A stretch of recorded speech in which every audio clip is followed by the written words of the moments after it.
Vocês estão vendo que eu estou meio maquiado hoje, né? Não sei se foi inveja das mulheres, né? Com os olhos tudo fechados. É que eu bati no galho, o galho bateu em mim na sobrancelha, e eu nem tinha percebido. Quando de repente eu vi uma bola aquecendo assim, né? Fui olhar no espelho, tinha dado um sangramento interior. E sangramento, graças a Deus, foi um livramento de Deus, né? Não atingiu vista, nada. Então ele desceu com os dias, né? Foi quinta-feira. Não senti dor, nada. Né? Aí a Edith disse assim, como é que você vai pregar para os irmãos? Né? Eu pensei assim, eu disse, eu acho que você tem que pôr aquele tapa-olho de pirata. Pois é, eu comprei a ideia, eu tinha um óculos escuro lá, tirei uma das lentes, né? Tá bom assim? Ela disse, fica horrível. Então, espero que isso não tire a atenção de você da palavra de Deus, amém? Nós ouvimos no domingo passado a mensagem do pastor Lucas sobre Malaquias capítulo 2, versículo 1 a 8. E aí no versículo 5 e 6, Deus exorta os líderes, os sacerdotes, lembrando a eles que o seu dever é ensinar a verdade, respeitar profundamente a Deus, andar com Ele, levar uma vida exemplar, não fazer acepção de pessoas, ajudar as pessoas a se apartar do mal e transmitir o conhecimento e o ensino da palavra. E aí continua sendo, para todo líder cristão, a vontade de Deus. Não só pastores, mas líderes de célula, líderes de jovens, louvor. Até você que talvez não tenha nenhum ministério específico, mas é líder do seu lar. É o desafio de Deus. Amém? Hoje nós vamos analisar os versículos 10 ao 12 do capítulo 2. Então, se você tem Malaquias, pode abrir Malaquias na sua Bíblia. Nós podemos projetar também. Tá? Nesses versículos, Deus expressa a sua posição sobre casamentos dos filhos de Israel com pessoas incrédulas, pessoas de outras nações. Vamos fazer a leitura. Não temos todos um único Pai? Não fomos todos criados por um único Deus? Por que então quebramos a aliança dos nossos antepassados, sendo infiéis uns aos outros? Judá tem sido infiel. Uma coisa detestável foi cometida em Israel e em Jerusalém. Judá desonrou o santuário que o Senhor ama, casando-se com mulheres que adoram deuses estranhos, ou deuses de estrangeiros. Que o Senhor remova das tendas de Jacó o homem que faz isso, seja ele quem for, mesmo que esteja trazendo ofertas ao Senhor dos exércitos. Então, você percebeu que aqui está falando a respeito de casamentos com pessoas que não buscam a Deus, incrédulos, né? Eu quero chamar a atenção para o versículo 11, que diz assim, Judá tem sido infiel. Infiel a quem? A Deus, né? Uma coisa repugnante foi cometida em Israel, em Jerusalém. Judá desonrou o santuário que o Senhor ama. Homens casaram-se com mulheres que adoram deuses estranhos ou estrangeiros. Lá em Gênesis 24, no tempo de Abraão, nós vemos a preocupação desse pai de família, não é? Com o seu filho Isaque. Gênesis 24, 2-4, nós lemos o seguinte: disse ele ao seu servo mais velho da sua casa, que era o responsável por tudo quanto tinha: põe a mão debaixo da minha coxa. Era uma maneira de fazer o julgamento. Então o servo colocava a mão embaixo da coxa da pessoa, não é? E fazia um julgamento. Eu juro, prometo, e jure pelo Senhor, o Deus dos céus e o Deus da terra, que não buscarás mulher para meu filho entre as filhas dos cananeus, no meio dos quais estou vivendo. Mas irás à minha terra e buscarás entre os meus parentes uma mulher para meu filho Isaque. Os parentes deles também seguiam o Deus verdadeiro, o Deus criador dos céus e da terra. Não eram idólatras. Então, Abraão, esse pai, estava preocupado com o filho, que ele não casasse com uma mulher que adorasse outros deuses, ídolos. Então pediu, e a história é linda, viu? É só você ler adiante, é linda como esse servo obedece, debaixo da orientação de Deus. Ele não sabe quem é o parente, quem são as pessoas, e pede orientação, e Deus orienta claramente. Ele até diz, quando eu chegar aqui no poço, Deus, manda vir uma pessoa, a pessoa certa. E quando eu disser para ela, você pode me dar de beber, pode dar de beber para mim, e ela disse, eu vou dar para você e para os seus camelos também, porque viajavam com camelos. E tudo foi feito conforme a vontade de Deus. Então vejam que preocupação linda.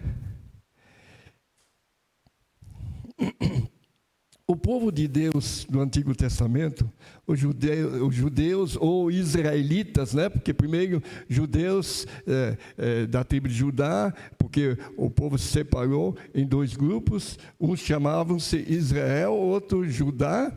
Então, eram proibidos de se casar com pessoas de outras nações. Por quê? Porque essas pessoas seguiam os mais diferentes deuses e adoravam eles como ídolos. Salmo 115 expressa muito bem o que é um ídolo. Está aí 115:3. O nosso Deus, o Deus de Israel, está nos céus e faz tudo o que lhe agrada. Os ídolos deles são de prata, os ídolos dos outros povos, de outras pessoas, prata, ouro, obra de mãos humanas. Tem boca, mas não podem falar. Olhos, mas não podem ver. Tem ouvidos, mas não podem ouvir. Nariz, mas não podem sentir cheiro. Tem mãos, mas nada podem apalpar. Pés, mas não podem andar.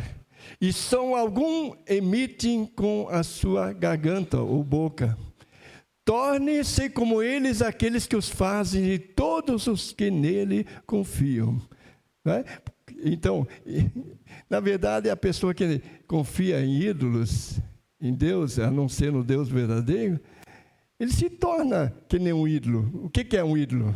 Nada, morto, sem vida. Não é? Então, a palavra de Deus é muito clara a respeito disso. Se lembram que quando, até vocês assistiram talvez, filmes sobre a saída do Egito, passagem pelo Mar Vermelho, o tempo de deserto do povo de Deus, 40 anos para entrar na terra prometida. Todos nós sabemos disso. E a ordem, antes de entrar na terra prometida, está em Deuteronômio 7:3, não é? Antes de Israel conquistar a terra, tem essa ordem. Diz assim, não se casem com pessoas de lá. não deem suas filhas aos filhos delas, nem tome as filhas delas como para os seus filhos.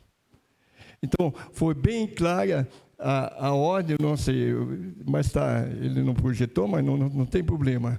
Não é? É muito clara essa ordem de Deus. Não é?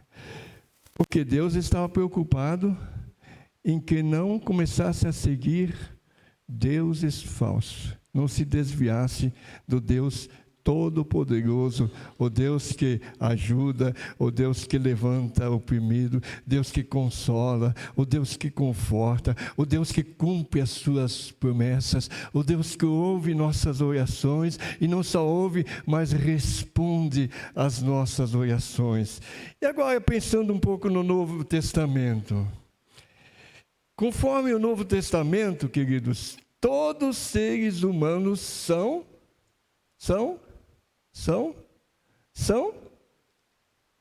criaturas de Deus.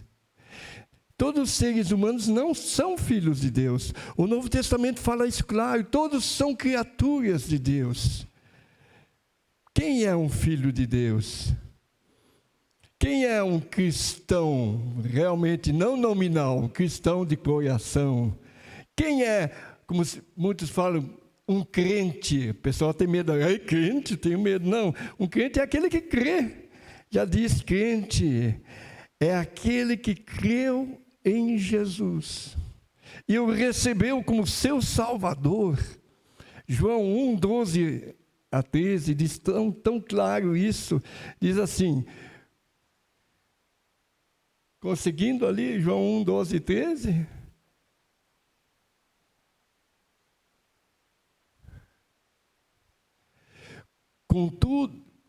Contudo, aos que o receberam quem? Uma religião? Primeira comunhão? Confirmação? Não, receberam Jesus. Aos que creem no seu nome, deu-lhes a autoridade de se tornarem filhos de Deus, os quais não nasceram do sangue, não é um nascimento biológico, nem pela vontade da carne, nem pela vontade do homem algum, mas nasceram de Deus. Esse realmente é um filho de Deus. Esse é um filho de Deus. E aquele que reconheceu, eu sou um pecador, eu estou perdido. Mas Cristo, Ele morreu por mim, deu sua vida por mim. Eu me decido a favor de Cristo. Se eu perguntar aqui, quantos experimentaram esse momento na sua vida, onde entregaram seu coração a Jesus? Levante uma vez a mão. Quantos experimentaram? Graças a Deus. Esse é o começo da caminhada com Jesus. Lá em João capítulo 3, um homem foi procurar Jesus. Ele era um líder judeu, príncipe, um professor da religião. E esse homem, Nicodemos, foi de noite, porque tinha medo de que alguém visse ele, falando com Jesus. Aí ele chegou para Jesus, disse assim: que devo fazer para ganhar a vida eterna? E Jesus, eu não vou contar tudo, porque está em João capítulo 3, você pode ler, mas Jesus disse assim: você tem que nascer de novo. O homem se assustou. Eu sou velho. Como é que eu vou entrar no ventre da minha mãe e nascer novamente? Aí Jesus disse: o que é nascido da carne é carne, mas o que é nascido do Espírito é Espírito. Não é?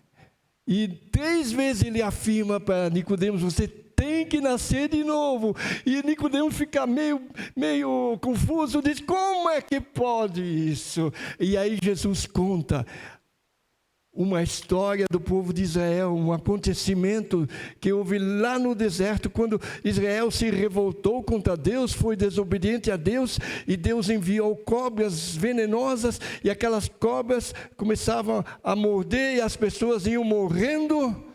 É o castigo da desobediência.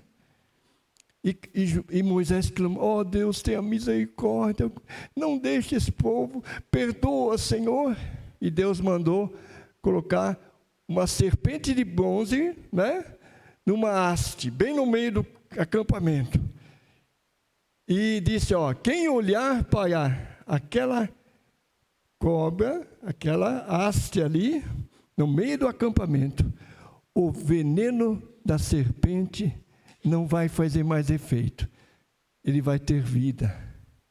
E isso eu conheço essa passagem. E aí Jesus explica: assim como aquela serpente foi levantada no deserto, é preciso que eu seja levantado. Está falando da crucificação dele, da morte dele, para que todo aquele que crê em mim tenha vida eterna. É muito claro, né? Que novo nascimento está ligado com nossa fé, nossa confiança naquilo que Jesus fez, onde Ele deu a sua própria vida por nós. Mas nós temos que ir adiante. Vamos lá. Em 2 Coríntios capítulo 6, versículo 13 a 18, vamos abrir esse texto, não é? O apóstolo Paulo aconselha os filhos de Deus a não entrarem em sociedade com incrédulos. Você está vendo o tema aqui? Casamento com pessoas que não amam Deus. Infiéis, incrédulos, que não se importam com Deus. Não é? Então ele diz assim, ó: como justa compensação, falo como a meus filhos. Quer dizer, ele se põe, Paulo, eu estou falando com vocês com um pai que fala para o filho. Qual é o pai que deseja mal para o filho? Nós, como pais, não desejamos que nossos filhos estejam sempre bem, que tenham o melhor, que tenham êxito, que não passem por decepções, por tristezas. Esse é o coração dos pais. Eu digo ainda, a mãe ainda muito mais, parece que ela sente mais ainda do que os pais, né? Então Paulo diz: eu estou falando como pai para os filhos. Abra o coração de vocês para nós, para o que eu vou dizer. Vamos adiante. Não se ponham em julgo desigual com os descrentes, pois o que tem em comum a justiça e a iniquidade? Ou que comunhão pode ter a luz com as trevas? Que harmonia há entre Cristo e Belial? Que há em comum entre o crente e o descrente? Que acordo há entre o templo de Deus e os ídolos, ou o templo dos ídolos? Pois nós somos templo de Deus vivo. Como disse Deus: habitarei com eles, entre eles andarei, serei o seu Deus, o Deus deles, e eles serão o meu povo. Graças a Deus por essa mensagem. Observe que Paulo fala como um pai aos filhos. Seu conselho é tão claro. Ele diz assim: não façam sociedade com os infiéis. Muito claro. Isso vale até para a sociedade de abrir uma firma. A pessoa se torna na firma, e vale também para a sociedade do matrimônio. Porque a firma, em comparação com o casamento, é uma sociedade pequena. Eles são sócios no din-din, no capital. Eles são sócios, às vezes, em construções, empresas que montam. Mas o casamento é muito mais do que isso. É uma sociedade ainda muito maior. Quando a gente casa, a gente se torna sócio nos filhos. A gente se torna sócio um no corpo do outro, de tal maneira que a esposa pertence ao marido, o marido pertence à esposa. Então, é uma sociedade muito, muito, muito, muito maior. E até no sentido, quando o marido entra em dívidas, a esposa passa a ser o quê? Devedora. É uma sociedade muito grande, não é? Mas por quê? Por que Deus não quer que uma pessoa que ama Jesus se case com uma pessoa que não ama Jesus? O porquê está nisso. O Filho de Deus dirige a sua vida pelos princípios de Deus. E o incrédulo, que não é filho de Deus, que é só criatura de Deus, ele se dirige pelos princípios do mundo. O importante é estar numa boa, enriquecer, não importa de que maneira, o importante é que meu bolso estiver bem. Então, não há concordância. Não é? E ele compara nesse texto que nós lemos, o matrimônio com 2 animais que estão atrelados a um carro, carroça, ou carro de boi, seja lá, estão debaixo de uma canga. Já ouviram falar de canga? Sabe o que é uma canga? Já viu uma figura de 2 bois que por cima do pescoço deles tem assim um pau muito pesado e eles estão atrelados a esse pau que puxa o carro de boi? Alguém já viu? Quem que viu? Ainda não viu? Mas assim andavam, e naquele tempo, então o que acontece? Ele dá esse exemplo.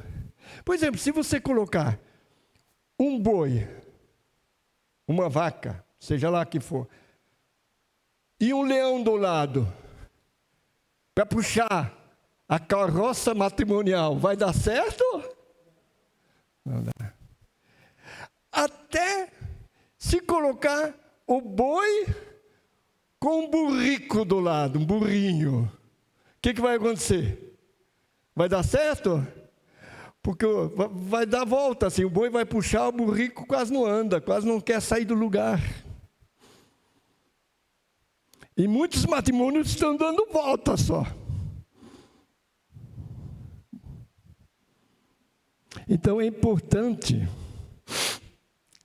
que os 2, marido e esposa, andem na mesma direção, tenham o mesmo alvo na sua vida, para que dê certo. E Amós capítulo 3 diz assim: andarão 2 juntos se não estiverem de acordo? Se não estiverem de harmonia, marido e esposa, vai dar certo? Vai ter muito, muito problema. E assim, ele explica que o casamento não funcionará no versículo 4. Vamos ver o versículo 4 do texto. Quer projetar para mim? Isso. Ao contrário, como servos de Deus, recomendamos todas as formas, muitas vezes. Não, querido, é o texto que nós lemos antes, tá? O texto anterior. Achou?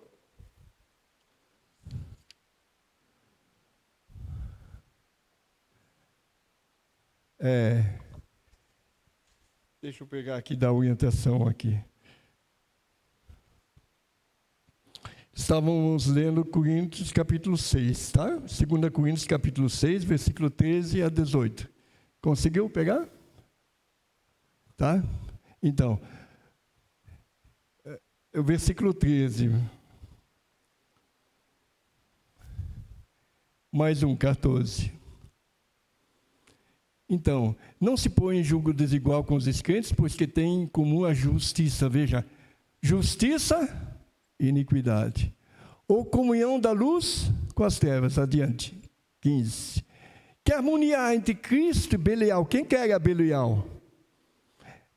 É um demônio cananeu. É considerado inimigo de Deus naquele tempo. Podíamos dizer que a harmonia há entre Cristo e o diabo. Né? Entre o crente e o descrente. Adiante. Por exemplo, de acordo entre o templo de Deus e os ídolos, o templo de Deus é aquele que tem Cristo no coração. E quem não tem, mas eu não sou idólatra, eu não tenho ídolo. Mas o que é um ídolo? É algo que está em primeiro lugar na minha vida. O templo de Deus, quem está em primeiro lugar é Deus no templo de Deus. E no templo dos ídolos, pode ser dinheiro, minha firma, meu time de futebol, que está em primeiro lugar, minha profissão, meu certificado. Sabe com quem que ele está falando? Eu sou. Então, é muito importante ser seu Deus. Pode, depois nós voltamos ao texto, tá? E no versículo 17 aqui, pode voltar. O conselho é: saiam do meio deles. Agora Deus está falando. Não é mais Paulo. O próprio Deus dá a orientação. Portanto, saiam do meio deles, separem-se, não toquem em coisas impuras. E eu, Deus, não Paulo, eu os receberei. Adiante. Eu acho lindo esse versículo, gente, um dos mais bonitos. Eu serei o pai de vocês, e vocês serão meus filhos, e as minhas filhas, diz o Senhor Todo-Poderoso. Em outras palavras, Deus está dizendo assim, jovem, adolescente, você que pensa em casar, não comece a namorar com pessoa que não segue a Deus.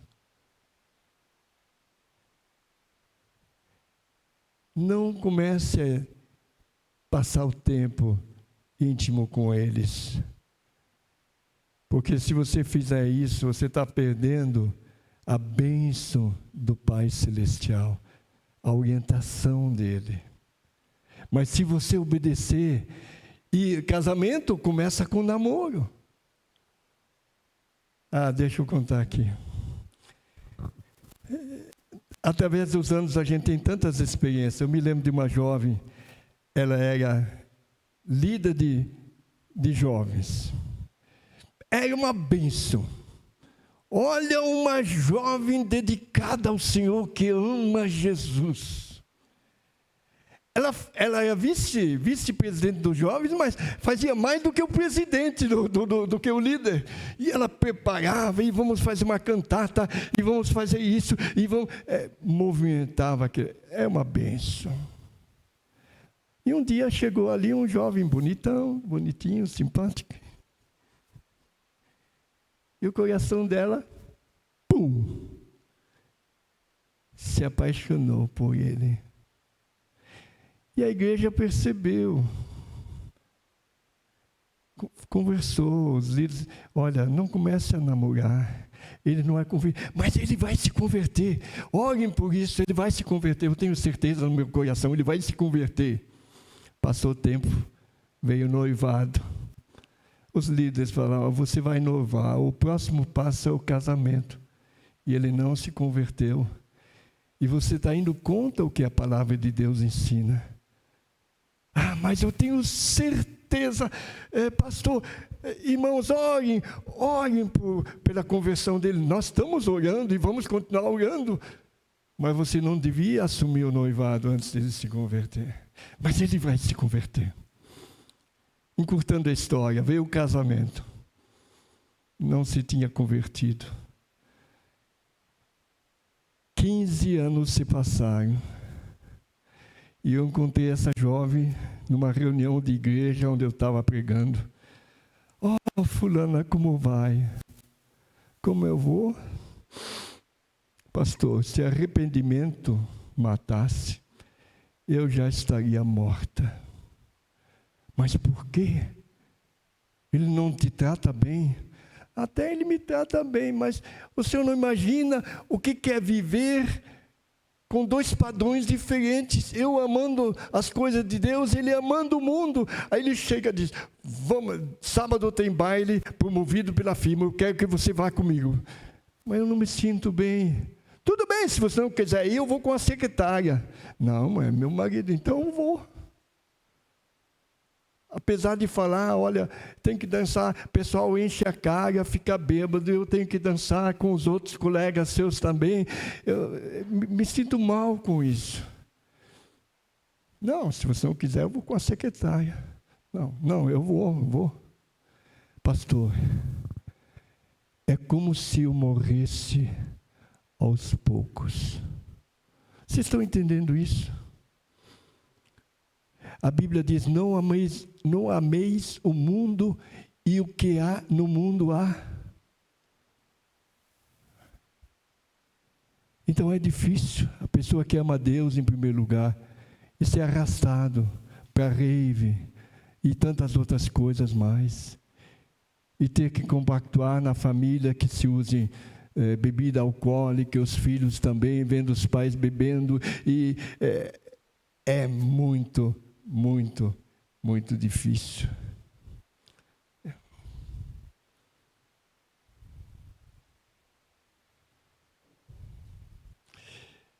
Talvez você diga assim, pastor, mas eu conheço casamento onde deu certo. Um não era convertido, o outro era convertido. Ele conseguiu ganhar a pessoa para Cristo. A misericórdia de Deus. Porque Deus não quer a morte do pecador, mas que ele se converta e viva. Mas em 10, se for 1 em 10 onde dá certo, é muito. É muito. Vou perguntar para os jovens. Quem de vocês já viajou de avião? Quem gostaria de viajar de avião? Todos? Você não gostaria, não? É muito perigoso, é? Tá. Você, se soubesse que numa companhia, em 10 voos, 9 caem e só um chega ao destino, você viajaria naquela companhia? Nem se em 10 voos, um não chegasse no destino, eu não entraria também. Concordo? Então vejam como Deus, os planos de Deus são amor para conosco. Ele quer o bem do jovem, do solteiro. Que chegue no destino certo, que tenha um bom casamento.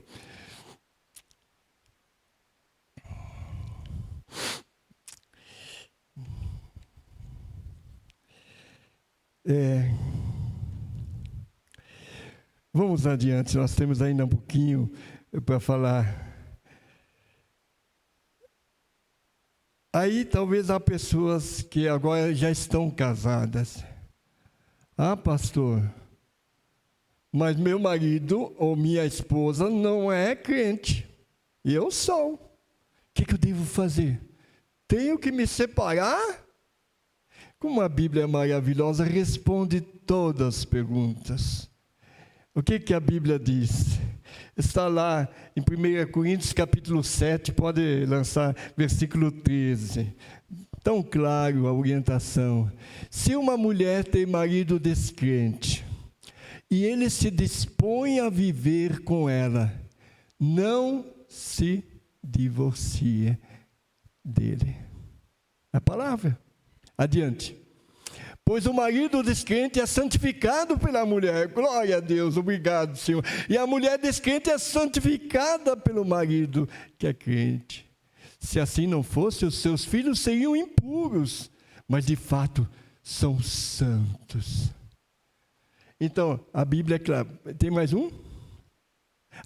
Todavia, Deus nos chamou para vivermos em paz.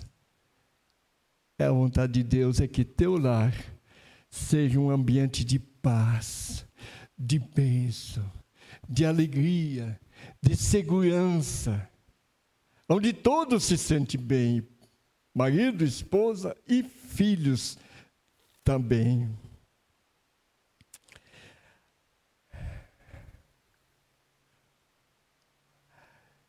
Mas, continua ali no versículo 15, quer projetar ali o versículo 15?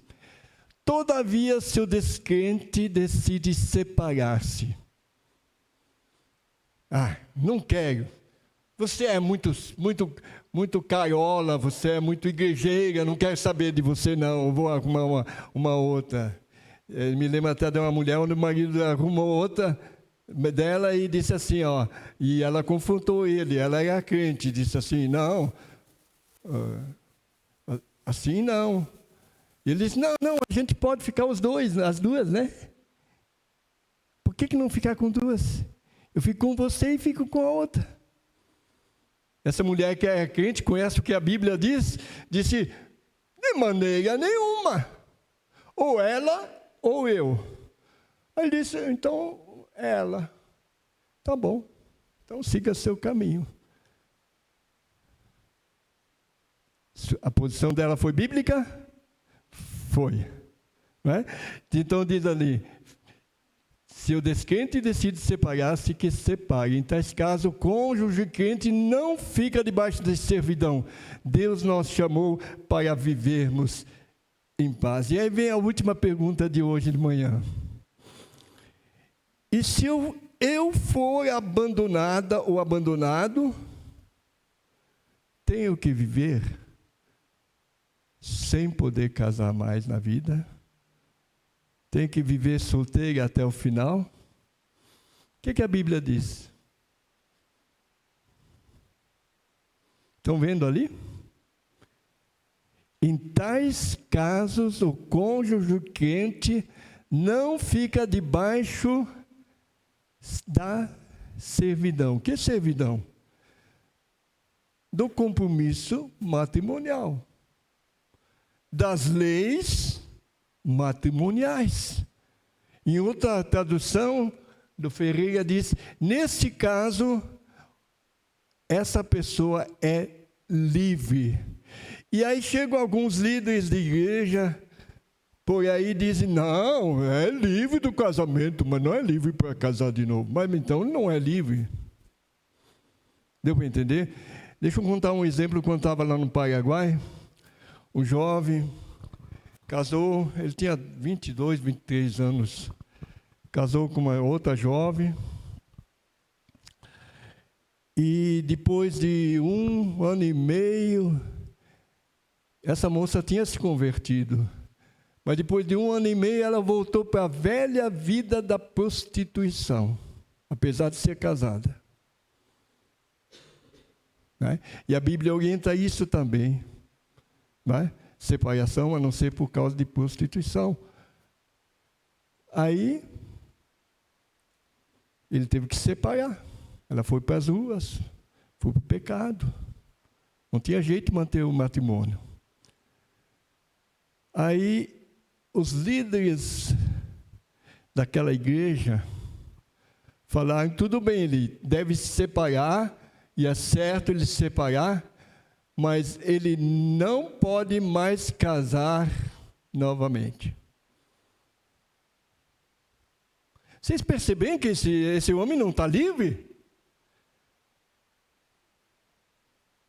Não está livre. Mas a Bíblia diz que está livre. E há muitas pessoas por aí que têm um entendimento errado sobre isso. E põe um jugo Eu me lembro que eu falei com esse líder, casal de líderes da igreja, eu disse, olha, a Bíblia diz assim, assim, assim. Expliquei para eles. Não podemos exigir isso desse jovem que tem 24 anos, que agora ele fica a vida toda solteiro. Estamos empurrando ele para o pecado. Estamos empurrando ele para longe de Deus. Não, se ele tiver o direito de casar, nós saímos da igreja. O que eu vou fazer? Você pode ver que há excessos assim, tão tristes, né? Não é? Então a palavra diz livre é livre.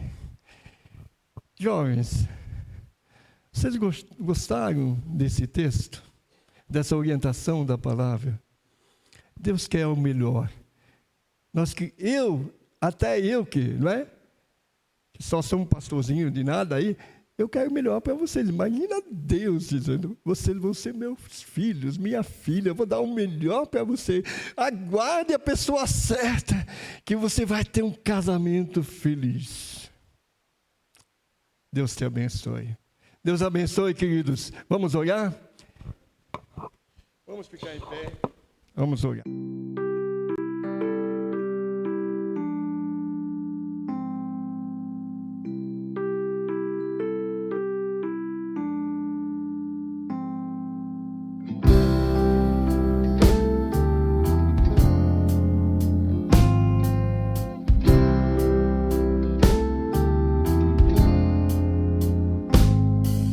Acima de toda razão, acima dos céus, olhando para nós com graça e perdão, ó Deus do meu ser, o meu Deus tu